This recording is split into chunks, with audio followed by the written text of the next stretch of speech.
Welcome. Welcome to the Ministry Forum podcast, coming to you from the Center for Lifelong Learning at Knox College, where we connect, encourage, and resource ministry leaders all across Canada as they seek to thrive in their passion to share the gospel. I am your host, the Reverend John Borthwick, Director of the Center and Curator of all that is ministryforum.ca. I absolutely love that I get to do what I get to do, and most of all, that I get to share it all with all of you. So thanks for taking the time out of your day to give us a listen, whether you're a seasoned ministry leader or just beginning your journey. This podcast is made with you in mind.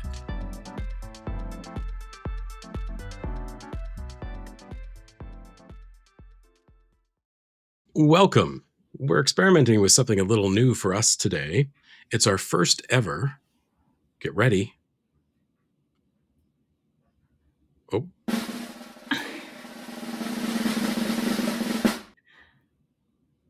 Riverside FM podcast recording. And I'm joined with our test subject, Rachel Kennedy, one of our Ministry Forum interns and Knox College Master of Divinity students, just to try this little bit of technology out.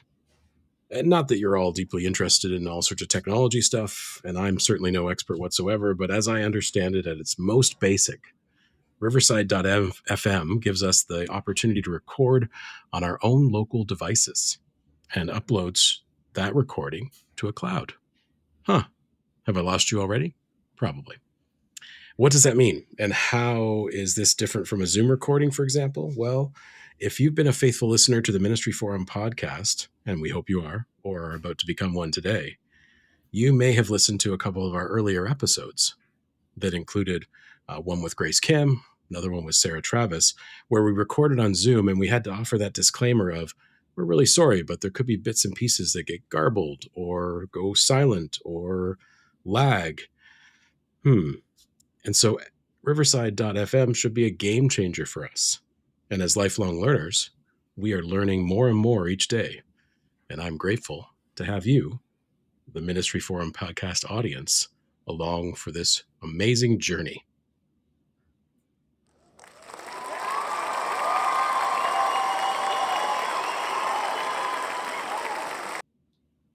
All right. So let's dive into our conversation today with Rachel Kennedy. Welcome, Rachel. Hi, thank you for having me today. It's great to have you join us. Great to be here. Excellent. Well, I'd like to start where I often do, and I wonder if you could tell us a little bit about yourself in the way that you would like to share your own introduction. I mean, I could say a whole bunch of words about you, but it's best if it comes from you, I think. Sure. Carry on. Well, okay, great. Well, yes, my name is Rachel Kennedy. Sometimes I say Rachel Kennedy Proctor because I'm still debating what to do with my last name. I just got married in the summer of 2023, so I really don't know how I feel about changing my last name. And so I'm hyphenating for right now. So you can call me Rachel Kennedy or Rachel Kennedy Proctor or just Rachel. That's also fine too. Along with my work at Ministry Forum, I also work as a youth leader at Knox Oakville. And that's been really fun to do alongside going through seminary because I get to try out, all the material and different curriculum that we're learning in seminary, and I get to try it out on them. And so I often ask them a lot of the big questions that we wrestle with at school. And yeah, it's been giving me a really cool, nuanced perspective on things. It gives a more of a Gen Z perspective, which is really cool. I'm also a huge Taylor Swift fan. I feel like that's a big part of who I am. Currently trying to figure out how to go to the Eras tour, and that's been occupying a large part of my brain, but as of right now, no luck. I also love reality TV, unfortunately. But I love Love is Blind and Selling Sunset. I don't really know what that says about me, but I find it just so fascinating to watch. And I'm also an Enneagram 9, if that means anything to anyone. For those who might not know, Enneagram 9 is the peacemaker. And so sometimes also called as the people pleaser, unfortunately, but that's an unhealthy 9. So yeah, that's just a little bit about me. I'm also, a Knox MDiv student, and I'm in my third and final year of the program. So excited to hopefully search for a call come February. That's amazing. Yeah, because they'll release you on the church on February They the 1st. will. I They find that so will. fascinating. We use Yes. that language. You are Yes. released. You are released to the church. I know, it's going to be great. It's going to be amazing. Well, I hope that you find the Tay tickets. That will be an Oh, thank important, you. Me too. I guess, moment in your life. Are you willing to Yeah. travel? Maybe you could go on the Eras tour Oh, somewhere else. I'm willing to Yeah. go and do anything. If Okay. anyone has any other extra tickets who might be listening, please send them my way. We can Yeah. chat. Yeah. I mean, one time I looked up a concert. Um, this is a new disclosure to the Ministry Uh-huh. Forum audience. I listen to a lot of trance music and Trance. trance. Okay. Yeah. DJs, Okay. trance. Oh. Ah, Yeah. yes. Yeah. Like That's how lo-fi stuff? I work. Like the I chill love stuff. that. Yes, Yeah. lo-fi beats. Yeah. It helps me to work. And so Yeah. I looked up online where a certain DJ that I appreciated was going to be. And apparently if I had enough to fly to Norway, I could have gone there. Oh my And gosh. and it would have been cheaper than seeing them in Toronto. Of course it Like is. with Yeah, the because flight, it would have been cheaper. yeah, yeah, it's It's just a funny ridiculous. thing. Yeah. Yeah. Ridiculous. Oh, I And love that for fascinating you. about your Enneagram work. I hope to Yes. actually have a conversation with somebody about Enneagram as a Oh, part of the Ministry yes. Forum podcast, because it's Oh, certainly been so something good. that has brought some Keeps good popping up. insights. Yeah. Yeah, yeah. It's a cool thing. I'm actually an 8, and that That tells, makes a lot of sense. ouch. And I appreciate and own it because I am an 8. For sure. They're the best. Yeah. Well, we think we are. I think we're pretty great. Well, yeah, they're Yeah. absolutely the Yeah. best. With of See, course that's my wings, like Enneagram 9. Yeah, a 9 wing. I've got a bit of a 9 wing on occasion. absolutely. Um, Yes. yeah. So we'll save that for another podcast. All the conversation about an Okay, sure. Enneagram. But it does sound, it is a good thing to sort of dabble in and learn a bit about. It can be a helpful tool, not to weaponize and not to use No, exclusively to understand humanity, but it for gives us sure. another insight into humanity. Yes, So, absolutely. Rachel, how did this happen? What brought you to Knox College? That is What a were you great doing? Were question. you doing something before Knox College? Like, why did you Why did how did you I end up with end us? up in this place? Yeah. Well, before Knox College, I was actually going through Teachers College at the time. And so I did my undergrad at Brock University. That's where I met my closest friends that have been honestly incredible supporters of my journey at Knox. Most of them don't come from a church background, but have just been incredible to have their support and talk about big life things with them. So that's been awesome. But yeah, at Brock, I did a concurrent education program. So I was able to receive 2 degrees and my OCT certificate.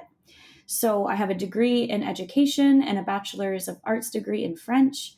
And yeah, so my whole education was kind of setting me up to be a French teacher. And so I went through Teachers College, and it was kind of through my experience there, which was all online at the height of the pandemic. Yeah, I was kind of felt like I was going through this existential crisis. I don't know if that was just because everything was online or what was going on, but I just had this incredible nagging feeling of should I go into ministry, should I enter seminary? It was something that I never had thought about or considered before doing. Um, and so, yeah, kind of felt like my whole future was being put on pause, or the future that I thought I was entering into of teaching was being turned upside down a little bit. As ministry wasn't something that I really considered pursuing as a career. And so during this time as well, when I was in Teachers College, I was also volunteering with a group called Young Life. And it's a nonprofit organization that works in the lives of teens to share the gospel in ways that make sense to them. And so we work through high schools and form relationships with teens and talk about big questions in life with them. It doesn't, maybe how I'm describing it sounds a little creepy, but I swear it's not creepy. It's very above board. And so it was through my work with Young Life where I was kind of fully immersed in that ministry life while also finishing my teaching degree. And it felt just like this collide of worlds where I really just needed to apply to Knox College and just feed that nagging feeling, I guess. Wow. Yeah.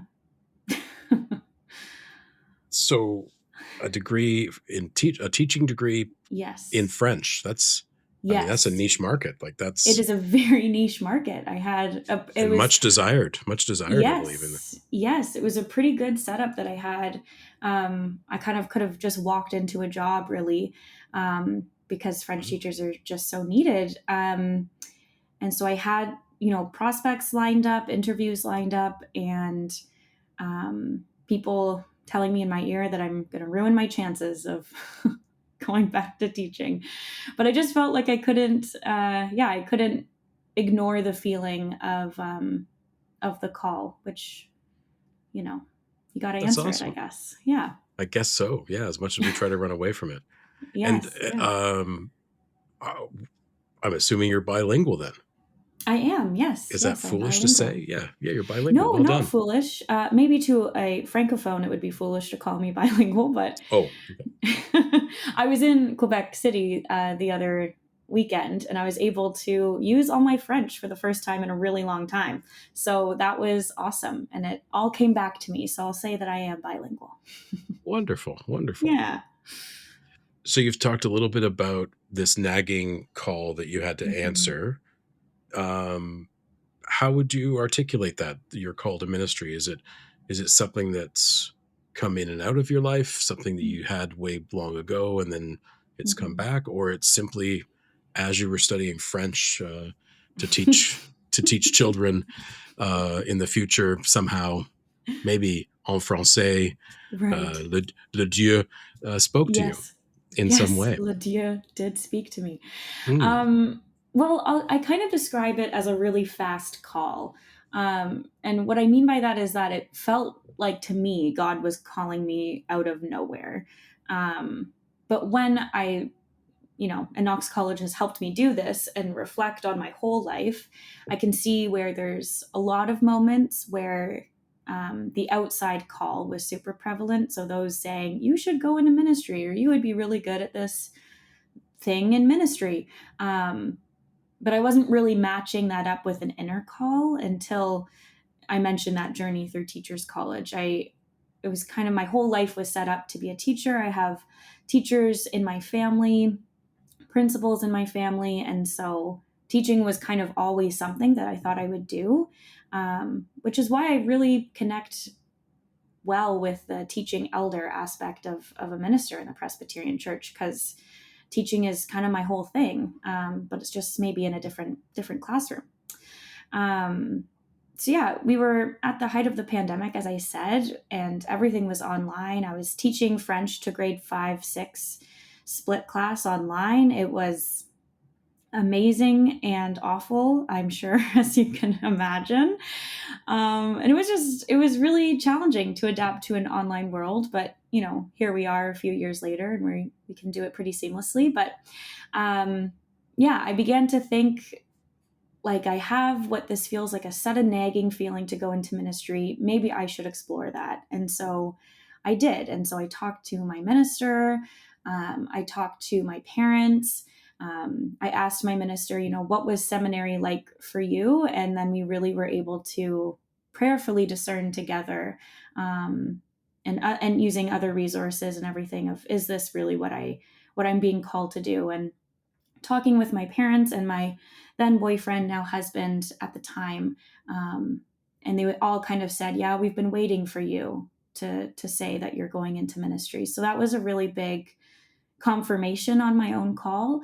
My parents love to share the story of how they always knew I was going into ministry, but they were just waiting for me to finally figure it out, which I think is quite funny. And another thing that I think is a really big part of my call story is the other women that were in ministry at the time that I was seeing as well. I don't think if there weren't women in ministry in the circles that I was a part of, I don't think I would have believed that I could also lead in the same way. So they're a big part of that call as well. That's amazing. Yeah. Um, Mhm. I love that. Seeing seeing others doing the thing, um, and wondering if that could be you too. That's Yeah. amazing. Yeah. Hmm. And I love how parents lay claim to many of the things. That's what parents do. They Yeah. love to do that.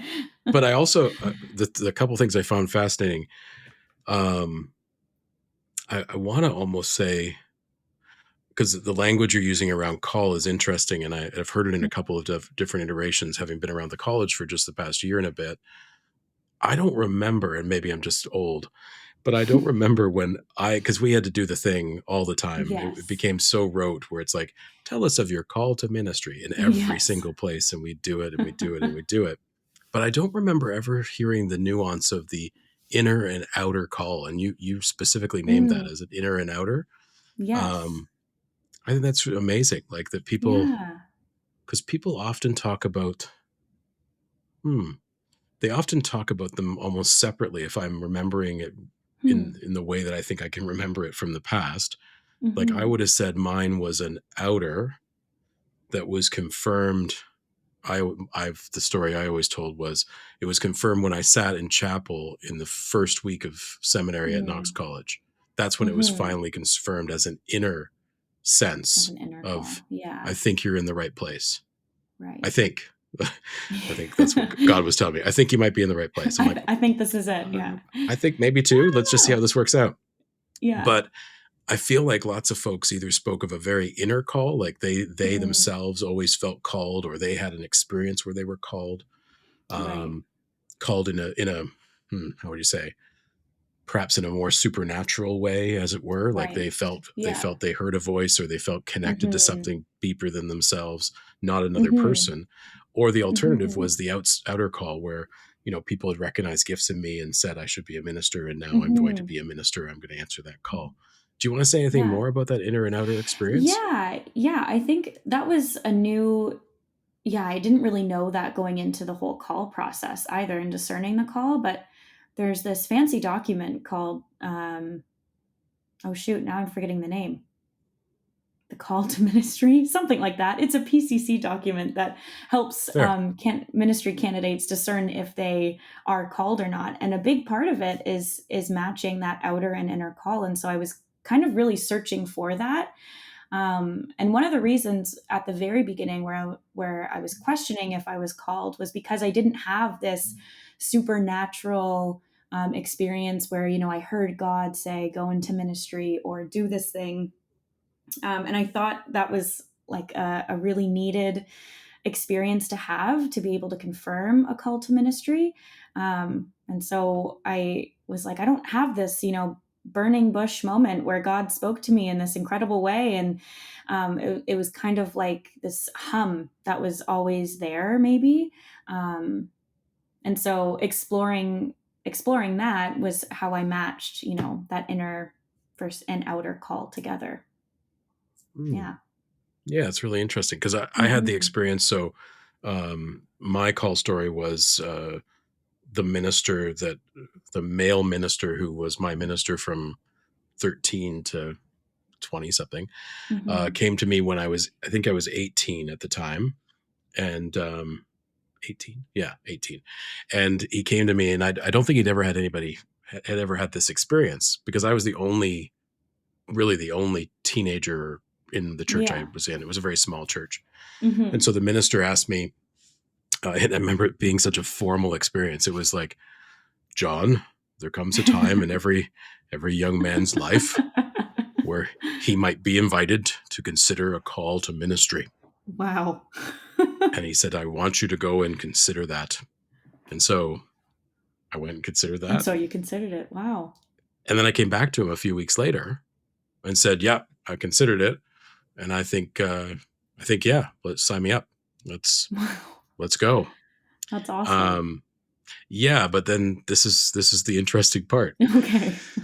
with this individual. And no disrespect to him, I don't Mhm. think anyone had ever come to him and said, sign me up. So maybe that's where he fumbled the ball a bit, which kind of disrupted my sense of call for a very long time. Like, Hmm. so what he responded with when I said, giddy up, let's go. I didn't say it that way, but essentially he said, Sure. oh, well, did God speak to you, John?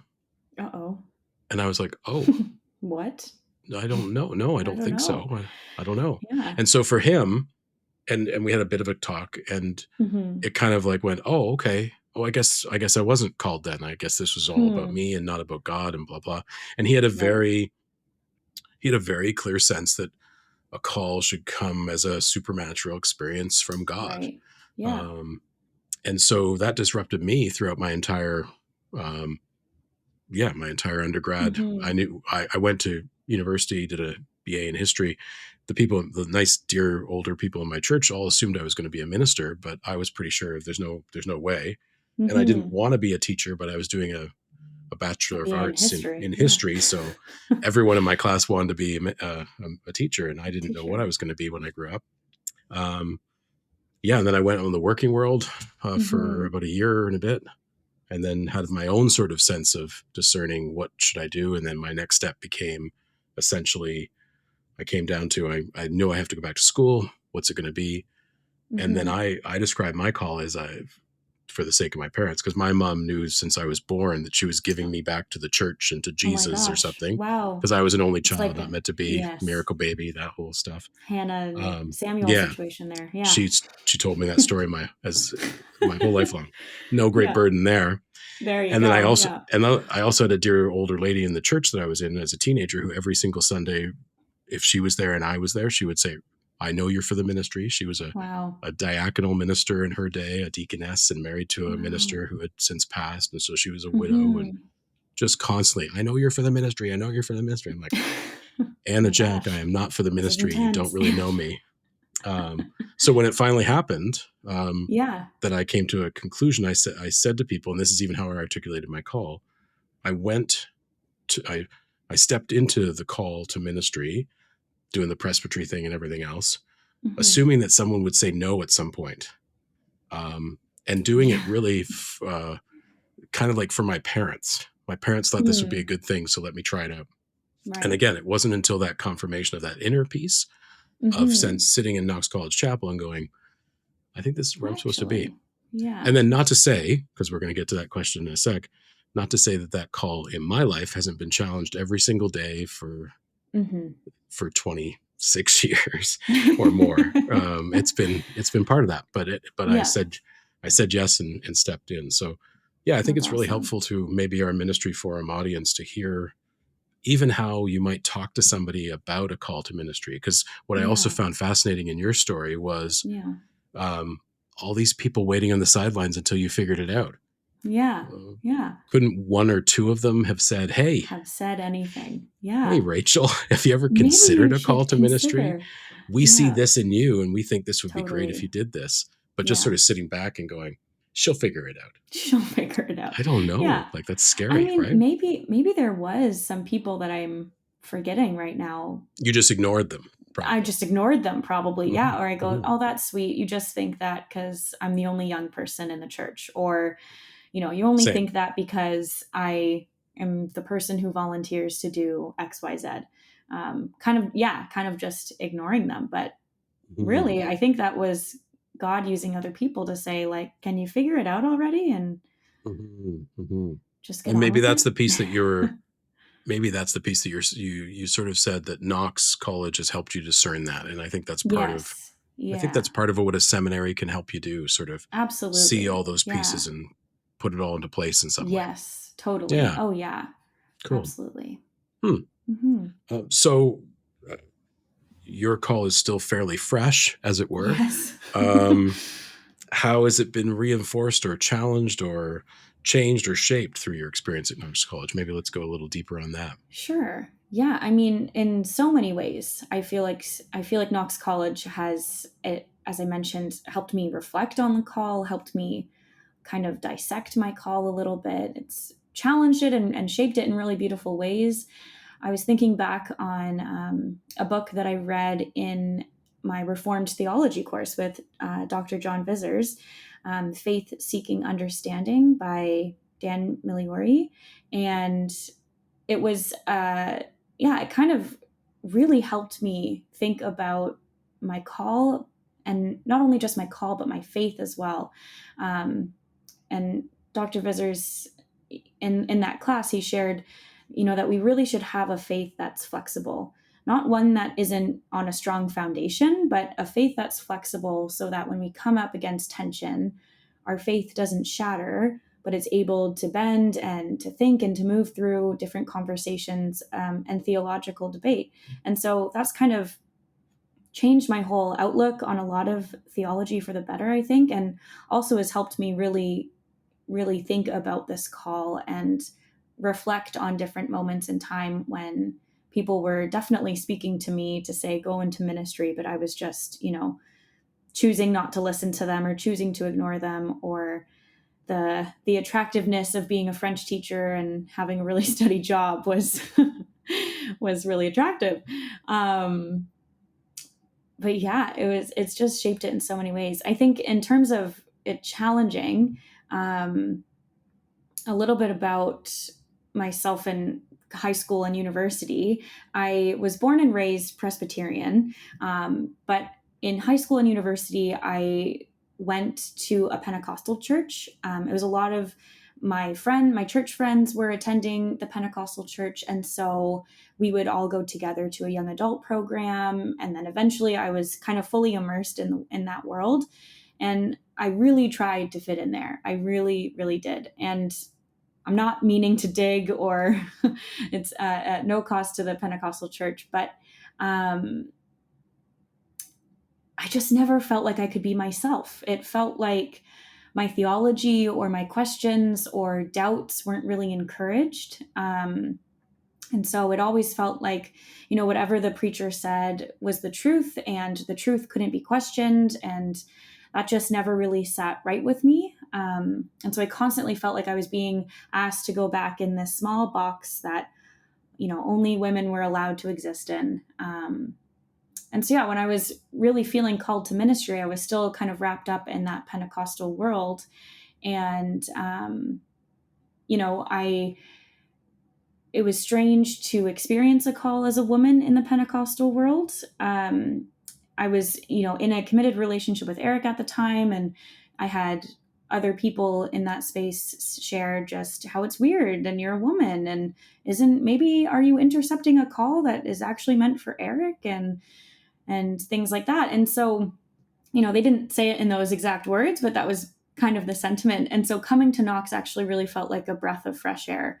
It felt like I was able to finally put some language and research behind things that I already believed and lived out, I think, but didn't really know how to communicate in words. And so it was challenging to kind of separate some of the learnings that I had learned in the Pentecostal world that kind of didn't really fit me anymore, but really helpful in terms of being confident in my faith and my call to ministry. Gave me space to explore that and reflect on that with my other colleagues at Knox as well. So yeah.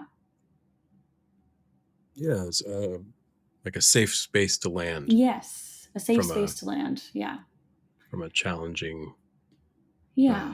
sometimes challenging experience with other folks speaking into your call, but speaking into it in a way that is questioning it in some ways. Yeah. And no dig at that's just my own personal experience in that Pentecostal world. I know that there's many others who have a different experience, but for sure. Yeah.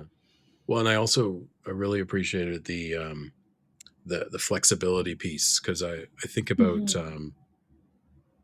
I don't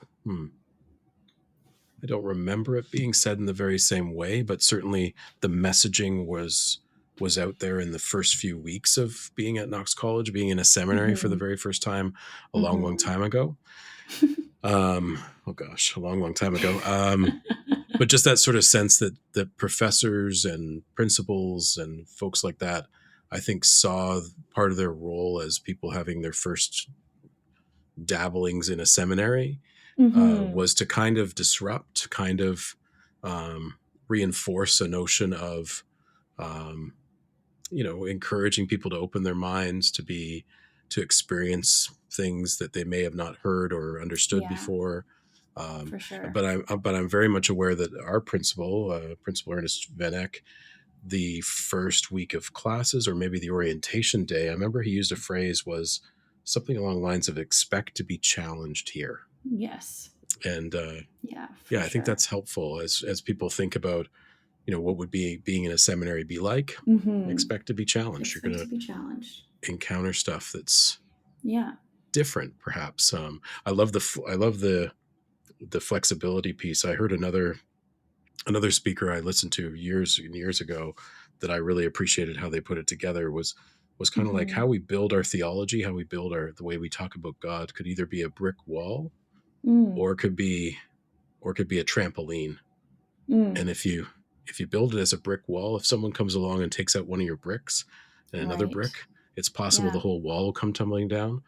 But if you're on a trampoline, it's sort of like, okay, Mm. something new happened. Okay, we're going to Yeah. bounce maybe a bit differently, or that's going to be a bit Yes. disruptive, but we're going to get back into the rhythm and I see love how that. that integrates into how we think about God or how we think about our faith or theology Totally. or whatever that might be. Yeah, Yeah. really No, that's a interesting. great analogy to think about.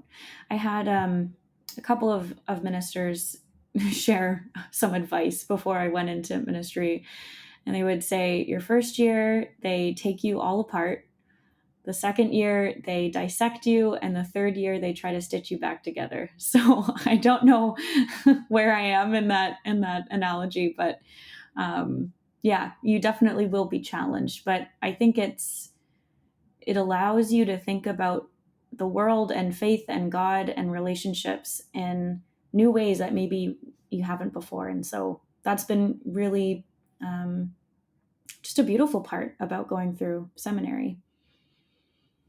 Yeah, I think what you're speaking into there, that's interesting, the kind of advice you might get if you're going to be going into seminary. Um, I think what's fascinating, um, like everybody has a different experience of that. So my experience was actually I didn't know much of anything. My first sermon that I did long before I went to Knox, like probably the same minister, invited me to do a sermon, and Right. there was a graduate of Knox College who didn't pursue ministry, who was in the congregation, and he came to me later, and it was like a long time ago. He maybe 20 years out from his graduation or something. Had went there and things didn't work out for him to be a minister. But anyways, I remember him coming up to me afterwards, after I did my sermon. He said, "Well, you've preached your first heresy," and I was like, "What? What do you What? mean?" And he's Pardon? like, Stop. "I didn't even." He's No. like, "Yeah, what you just preached there was one of the first heresies." And basically, what I had done in my simplicity, as Right. a 16, 17-year-old Oh person, man. with basic knowledge of stuff, I preached a sermon that was basically saying the Old Testament God was a angry, judgy, violent God, and the New Testament God is Jesus, and he's super nice, which is one of the first heresies. Which is one of the first heresies, yes. Yeah, Marcion. I was a Marcion preacher. So, anyways, my experience of Knox College was not they break you and they shape you and they put you back Yes. together. Mine was everything was new to me. I didn't know Right. any of this stuff, and so Yeah. Yeah. it was all brand new, and I was just sort of taking it in. Um, Totally. Whereas I did find, and part of me, what disrupted my journey in the call process, even within the college process and with the courts of the church, Mm-hmm. guidance conference, Totally. certification interviews. Oh, we could talk about Um, that. we can was those challenges were really about me constantly saying, look, everyone that's around me have been in the church, like either in camping ministry forever or Right. are Yeah. generational minister types. And Yeah. I'm fresh. I don't know nothing. I Yeah. started really connecting to a church when I was 13. Sure, my Right. parents were lifelong Presbyterians, but there wasn't a lot of that happening in the Yeah. household. So Totally. this is kind of all new to me. I'm on a learning journey. So yeah, I think everybody experiences that process differently, but there's always been this specter of like, oh, you go to a seminary, especially like a Knox Right. College, and Yes. they'll destroy your faith They'll or just something. And it's just like, destroy you. Yeah. I'm not sure that's the case. Again, be No. open, be curious, Yes. be ready to be challenged, and then see how that Yeah. works. Yeah. Yeah. Yeah. Mhm. And you don't have to abandon everything also. You can take, some things I think I definitely needed to unlearn or relearn. But you don't have to abandon everything. I think if you had to abandon everything, it'd be quite scary coming to a place Hmm. like this. Well, and I wonder if part of our culture today, um, yeah, maybe I'll play on this generational thing that you and I are having at Yes. this moment, but in the previous generation, there might have been an assumption that young people in the church, or Mm, people in the church in general, just had a, a stronger foundation, maybe right. sort of Sure. notion. Yeah. And so the expectation was they knew stuff, they knew the Bible, they knew the things. I'm not Hmm. 100% sure actually that's true, but that was the assumption. But that was the assumption. Yeah. Yeah, and in today maybe not as much, but one of the differences in today, which I think it's just around the medium of how it's delivered. I think we were in the Mm, same reality in the past, but in today, it's like you can, based on what you follow on social, um, right. what podcasts you listen to, Yeah. you can just constantly give yourself an echo chamber of all the things that you like Absolutely. and how you think. I think that reality Absolutely. existed 20 years ago, 50 years For ago as sure. well. For sure. Um, but in today's world, there is that Hmm. sort of echo chamber kind of mentality. And Totally. so, yeah, perhaps going to a seminary is going to expose you to things that you'd never heard of before. Hmm. And there's sort of I guess, an invitation to resilience. Like, how are you going to start to form? There's a bit of formation that happens as you continue to discern your Absolutely. call Yeah. as to who am I and what do I stand for? What do I believe in? Hmm. And sometimes we Hmm. need to listen to voices. Like, I intentionally read books and listen to podcasts occasionally, not a lot, but occasionally, just to give myself a voice that I've never heard of before, or a voice Yeah. I really disagree with, to get a Right. better understanding of, wow, okay, this person thinks this way, believes these things with Hmm. strong conviction. Hmm. I don't in the same way, but Yes. at least I understand a bit better. And I'm Right. also, it helps me to form, yeah, no, I'm gonna disagree on that, or Yeah. no, I'm gonna hold fast to this, or I can maybe understand a bit better where you're Totally. coming from. Yeah, totally. It allows you to see that perspective, which, yeah, I think the algorithm is great because it shows you everything that you want to see, right? On your social media, like on Instagram or Twitter or through even podcasts, it'll suggest, oh, you like this, you must also like this one then. Um, and that's awesome when you're looking for new content to absorb. But I think it for sure, especially what we're seeing right now with a big election coming up in our with our siblings across the border, it divides like crazy, and it becomes your own social media pages or whatever you follow is the only perspective that you're getting, and so it makes whatever, and not to get political, but it makes, whatever party that you're looking at or whatever thing that you're looking at, makes the other people sound, crazy or insane, or, like they don't know what they're talking about. And so it just, I think it's dangerous when it further divides. So it's important, like you're saying, to listen to things that maybe you don't agree with, to maybe either that strengthens your own beliefs and your perspectives, but it also might have a window into, well, I am so convicted in this belief system. What makes this person so convicted in theirs? And that, I think, can bring us a lot closer together. Mm. Yeah, because when we think about a church and a congregational audience, Hmm. um, there's typically a lot of diversity there. There's a lot of folks Absolutely. who believe different things. I used to joke that Hmm. in the congregation I served for over 20 years, there were people who were atheists who would come every single Sunday, and there were people who were fundamentalists who would come every Sunday. And sometimes they That's sat together awesome. and would have Yeah. coffee and chats. But there's and I've always appreciated that about the Hmm. Presbyterian Church in Canada, that we have had a Absolutely. very diverse community of people that we Yeah, serve. for Um, sure. but it does put the minister in a sometimes a challenging position of Yeah, how do you speak about certain things? How do you totally. talk about certain things? Yeah. Yeah, and certainly Yeah. we've been facing that for some time in the Presbyterian Church in Canada around Of some issues, course. of course. Of course. Yeah. Um, so as you reflect on your sense of call and you think about the state of the church today as you understand it, or as you reflect upon that in particular. Any thoughts on that? Like, just how did you get called into a church that's in the state it's in today? I don't know. However you want to describe that.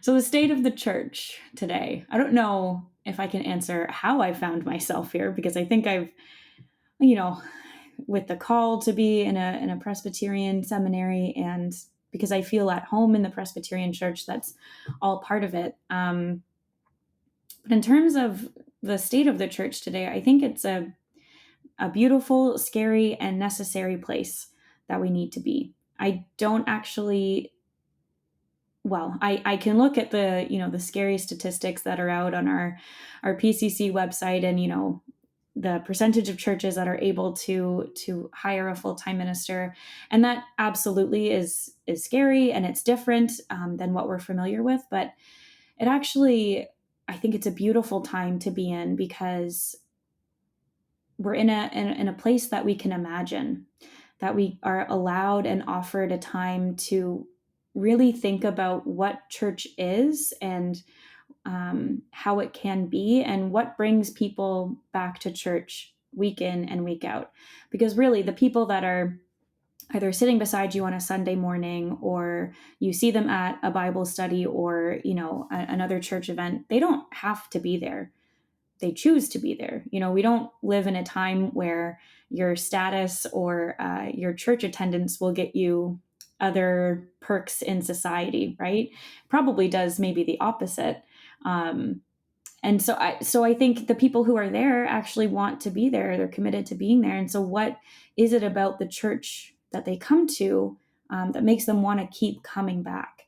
And I think that's a helpful question to think about when we're thinking about the future of the church. Because yes, I agree, it is scary, it's different, but I think it's an opportunity to try new things, to maybe shed some of the old ways of doing things, lament that, to grieve it, but then to also get on board with a new thing that God's doing. And it's not going to be a quick fix. I think it's probably going to be a deep transformational change that we're going through. And obviously, I think there needs to be time to lament and to grieve that. But it's also a space where we can really think about the possibilities of what church can be in the world and in our local communities. And yeah, just how we can really be the church. So does that answer that question? It's a great answer. I love it. Cool. Do you want to say those words again? That opener. I loved how you phrased. Um, you had like three words: scary. Oh, yes. I said, I think we are in a beautiful, scary, and necessary time. I like Yeah. that. Yeah, I think Yeah. we are. I think we are Yeah. in that for sure. Hmm. And I think, a lot of the people who are there also say this. There's, even in my own church context, you have 20% of the people doing 100% of the work. And there's a lot of burnout. But I think that is a problem that's maybe staring us in the face, saying maybe we don't need to do everything that we've always done. Maybe there's a chance for us to, even though we love the bake sales, and we love to do these different events and have fundraisers, and all of that is important work and good work, but for right now, maybe we need to reimagine what are the things that we really need to do. And I kind of always frame that in terms of outreach. Like, what is our local community really needing? If it's groceries, if it's housing costs, it's like, what can the church do um, to be a place to help people in that situation and meet their needs? So yeah, we might not have thought about church working in maybe some of the ways that it needs to, whether that's listening and reconciling with Indigenous folks.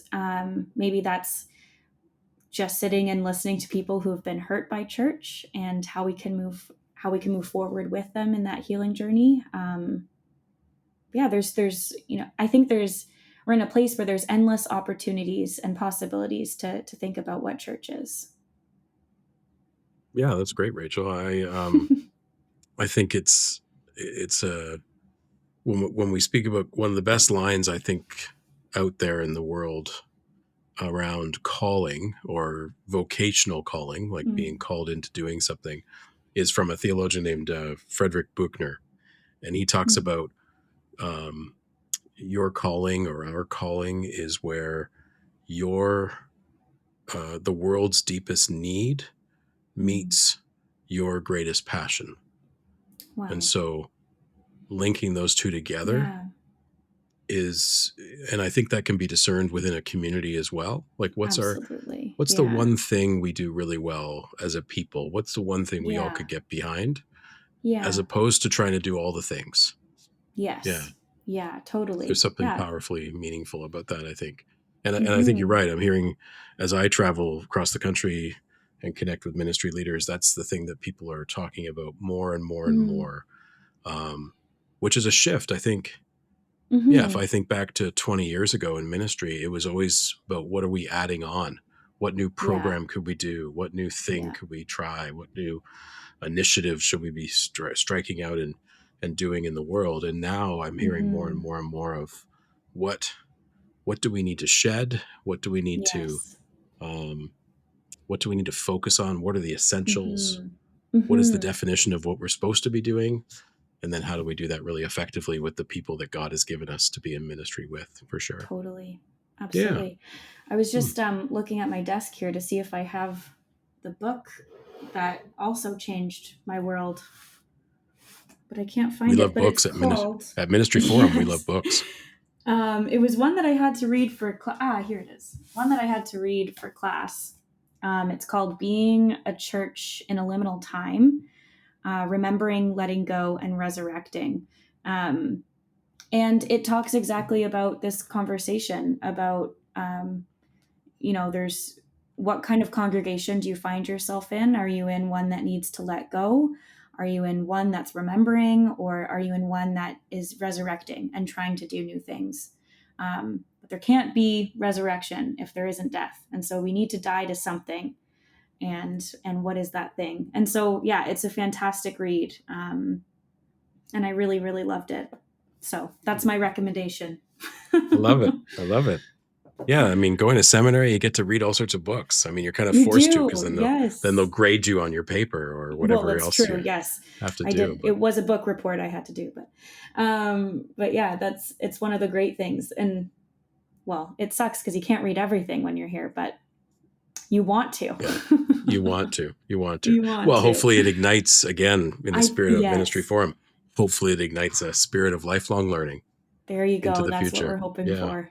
that's what we're always hoping for. Yes. So, so just for right now, I mean, in Sure. this moment, we are recording Yes. on October 30th, 2024. Yes. What is Rachel Kennedy Proctor at 3 o'clock in the afternoon Eastern Standard Time, October 30th, 2024? Wow. How is Rachel thinking that she might like to serve or contribute to the flourishing of the church, or contribute into God's world at this Wow. time? Yeah, What just a question. what are Just you super thinking? quickly, or wow, okay. We got time. Yeah. What are you What a thinking? Just for right great now. Doesn't have to question. lock you in. We're Right not, I mean, I know this is being now. recorded Yes, because we don't want to lock you in, because, of someday, course. months from now, or a couple of years from now, or whatever, Totally. someone's It could going to go all to this recording change. and go, you said you were going to do this and you didn't. Yes, so true. So I'm not holding you to it. Just today in this Thank moment, goodness. where are you Good. thinking? What are you thinking? Oh gosh. Well, I do feel there's a deep call to congregational ministry. And I think I do have to honor that in whatever that looks like. And so um, come the time that I'm able to start applying to a call, I will. That is my plan to do that. What congregational ministry looks like, though, is a very different question, and I'm open to a congregation that wants to try new things, or that is already doing a new thing and want somebody to join in on that fun. Um, but yeah, I do also have a really big heart for youth. I think my experience working with youth in Young Life, and then also as the youth leader at Knox Oakville, it is just so hard to be a teenager right now. You are, and I'm sure, in other generations they'll say that it was harder, but I really think it's so challenging because people have um, access to you 24/7 of the day. And when you're in such a um, vulnerable time of life, when you're such a moldable time where things that you see really affect you, and not that they don't for every generation, but I think it's probably pretty prevalent in a teenager's world. Yeah, I just think it's just hard, and cyberbullying is a real thing, and figuring out who you are and what your identity is and how do you fit in, and then adding all of the nuance that social media brings with it. I think it's just really challenging. And so if I can create space where teenagers feel loved and valued and cared for, and that they can take their mask off and just be who they are, then I will consider that I have added to the flourishing of God's world. And so, yeah, that'll be definitely a big part of my ministry as well, wherever I end up. Hmm. That's beautiful too. Yeah. Hmm.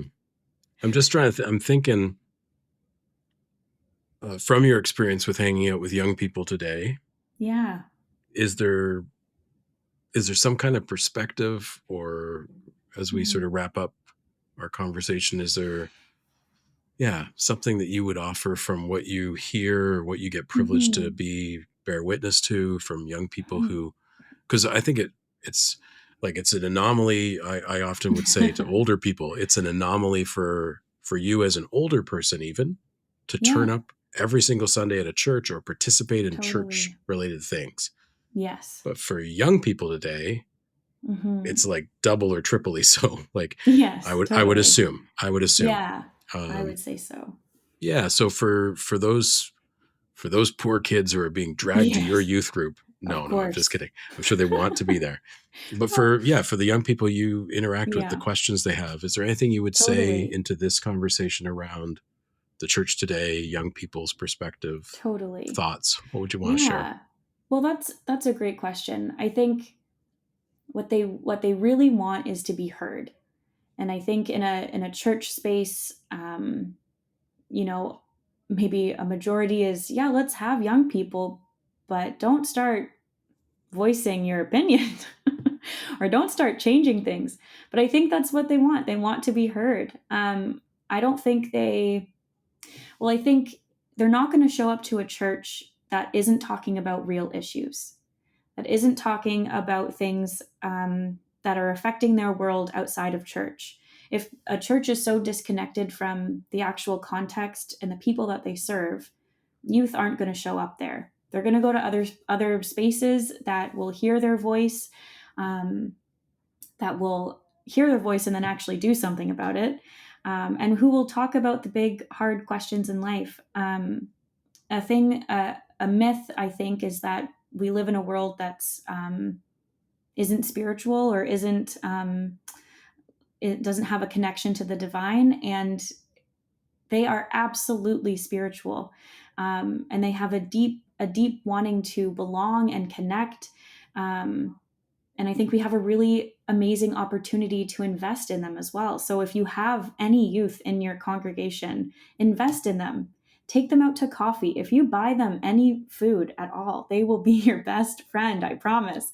So invest in them and just hear what they have to say. One of the great things about congregations and churches is that there's no other space in our society, I think, that we can have these intergenerational relationships where an 85-year-old can be good friends with a 9-year-old, or a 20 something can be great friends with a 15-year-old. And so I think that's an incredible opportunity that we just need to invest in. um, so yeah, invest in your teens, hear what they have to say, and talk about the real issues. You don't have to have all of the answers, but I think it's just so helpful to have a space where teens can wrestle with things like, um, at the beginning of the year we talked a lot about creation and how that relates to science, and if it does, and what does our Bible say about creation? Do we have to take it literally, or do we have to, our all of those things that come with the creation narrative, if it's theoretical or allegorical or literal. And so talk about it. And it's okay if you don't have all the answers. I think they just want to maybe rationalize and wrestle some things out. Another thing is that we're so far out from, and I'll say biblical literacy, not in knowing theologically about what things mean, but just in terms of like Bible stories. A lot of these teens who are coming don't grow up necessarily with a foundation that they know the story of Abraham and Sarah, or of Noah, or anything like that. And so, yeah, we just have a real opportunity that they come in and are able to maybe learn some of that without a lot of the baggage that maybe some of us grew up in the church and had to unlearn later in life. So yeah, that's my spiel for that. No, I appreciate that, Rachel. I appreciate that. Cool. I think back, since we've been riffing off each other's calls, there's a sense of I really, really valued the experience of being. I mean, I was an only child, so it helped. I was, my parents were talkers, so that helped. Yeah. But every single Sunday from the time I was 13 until, going to university, 18, 19 years old, every Sunday that I was expected to go to church, after the church service, there was a table of older persons that I was always welcome to sit at, because there was no other young people. So, I mean, no disrespect to the segregation of the church, where we put young people somewhere and older people somewhere and kids somewhere. But in my experience, it was one of those intergenerational experiences where I got to sit and either listen in on older people talking about life, the universe and everything, like how they'd be talking about politics, they'd be talking about all these things, but also the way that they were wired, I felt a part of. It was like, John, what do you think about this? Or John, what's going on with you? Or what's happening here? Or that. And my parents weren't even at the table sometimes. So it's just me and this group of older adults who were happy to see me. They knew me by name and they were interested in what I had to say. But also I was just welcome to be at the table and not contribute, but listen and be a part of. And I mean, I think that's so valuable if we can find ways of connecting older adults with younger people in some way, in a healthy, safe, positive way. That can be really, really good. Yeah. Wow. Totally. Yeah. Rachel, is there anything I haven't asked you that you were just hoping I would ask? Dying to say out loud, or any parting comments as we wrap up our conversation? I don't think so.